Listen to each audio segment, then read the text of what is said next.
Bonjour et bienvenue dans ce nouvel épisode de En quête de sens. Alors je suis ravie de te retrouver aujourd'hui. On va continuer ensemble à parler de cette notion de bonheur. Je l'ai évoqué avec toi la semaine dernière, je t'ai parlé du fait que pour être heureux, faut être dans la joie. Et d'ailleurs j'enlèverai le il faut, mais c'est la joie qui peut t'apporter un bonheur déjà ici et maintenant. Et c'est le sens qui va ajouter une notion de durée, te permettre d'ancrer ton bonheur dans la durée, dans le temps.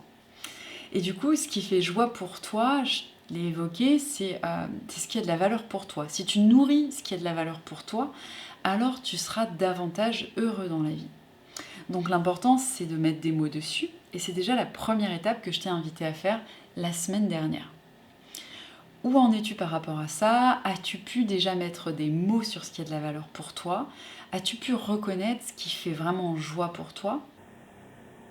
Aujourd'hui, j'ai envie de te donner une nouvelle clé pour t'aider davantage à mettre des mots sur ce qui fait joie pour toi et à te le donner davantage.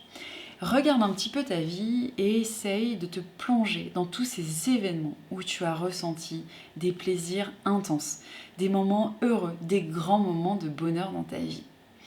Et c'est grâce à ça, grâce à l'identification de ces grands moments de joie, de plaisir, que tu vas pouvoir peut-être nommer tes valeurs.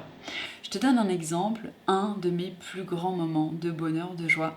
Ça a été ce moment où j'ai navigué sous les étoiles, seule, en pleine nuit, en bateau. J'étais en Bretagne, tout le monde était en cabine et moi j'étais seule à la barre, de nuit, sous les étoiles, face à la lune. Et bien ça a été un grand moment de joie. Et à partir du moment où tu as trouvé ce moment de joie, pour identifier quelle est la valeur derrière, il s'agit juste de te poser la question de qu'est-ce qui a fait que ce moment était particulièrement joyeux, heureux pour moi? Qu'est-ce qui, dans ce moment, avait beaucoup de valeur pour toi? Et moi, me posant cette question-là, ce qui avait vraiment de la valeur, c'était de la liberté. Je ressentais à ce moment-là une très très grande liberté.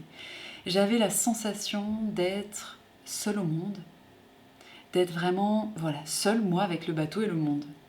Et cette sensation de pouvoir être qui je suis à tout moment, de pouvoir prendre la direction que je veux, d'être en connexion aussi avec tous les éléments autour de moi, était une grande source de joie. Je dirais même que je me sentais reliée au tout. J'avais l'impression de faire un avec la nature, d'être complètement unie à tout ce qui m'entourait.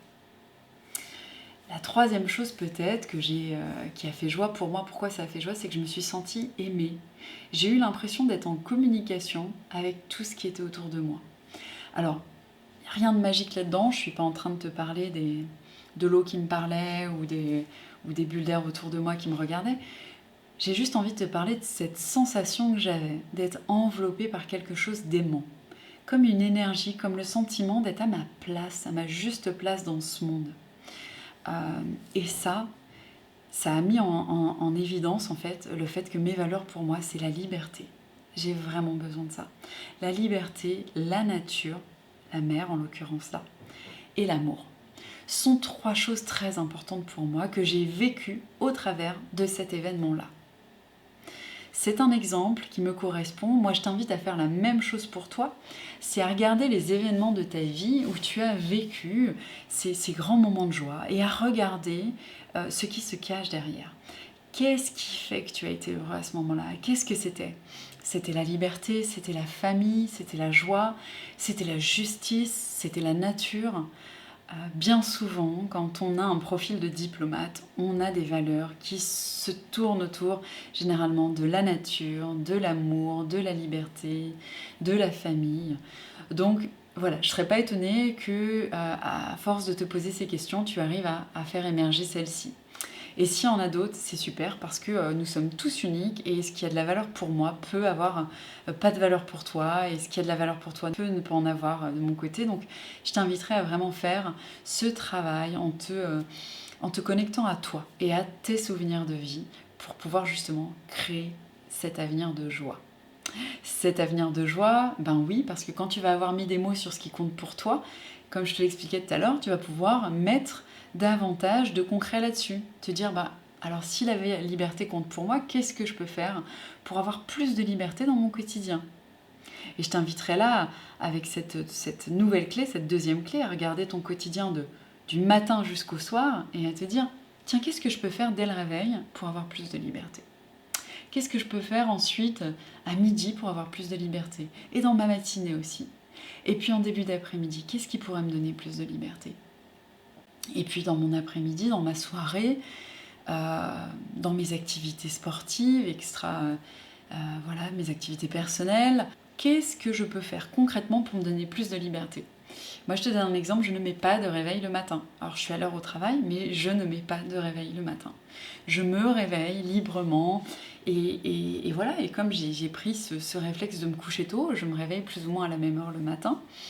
Donc voilà, la liberté pour moi elle est là-dedans. La liberté elle est aussi dans ma journée de ne pas toujours prévoir avec qui je mange et à quelle heure je mange. Je n'ai pas un rythme complètement structuré, rigoureux. J'y vais avec ce qui me vient. J'ai tout un tas de projets et de choses à noter dans mon agenda, mais je me laisse une grande flexibilité de bouger les événements si c'est mieux ainsi sur le moment. Voilà, tout en étant dans le respect des gens qui sont impliqués dedans quand certaines personnes sont impliquées, mais dans la mesure du possible, je me permets, sur les plages horaires qui me sont dédiées, d'être beaucoup plus flexible. Je m'autorise aussi à peut-être renoncer à une activité sportive pour en faire une autre, si je sens que dans l'instant, c'est ce qu'il me faut.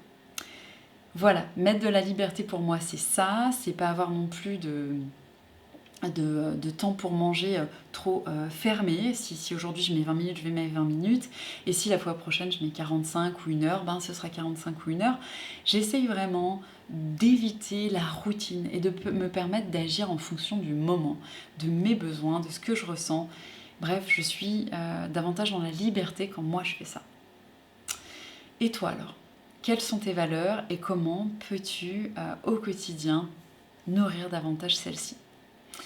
Je te laisse découvrir tes valeurs au travers des récits, de tes souvenirs, de laisser voir émerger ce qui a compté pour toi dans ces moments, ce qui t'a mis en joie. Et je me réjouis dans une prochaine vidéo de t'en dire davantage pour aller mettre davantage de joie dans ta vie. J'espère que ça t'a plu. N'hésite pas à commenter, liker, partager ces vidéos si tu penses qu'elles peuvent intéresser des personnes autour de toi. J'ai l'intuition en tout cas que ce sont des choses très importantes dont nous avons tous à un moment donné besoin dans notre vie pour finalement orienter notre quotidien. La joie, ça devrait être notre boussole et quand on ne se connaît pas, alors on ne sait pas trop dans quel sens aller. Je te souhaite une magnifique soirée, je me réjouis de te retrouver la semaine prochaine. À bientôt.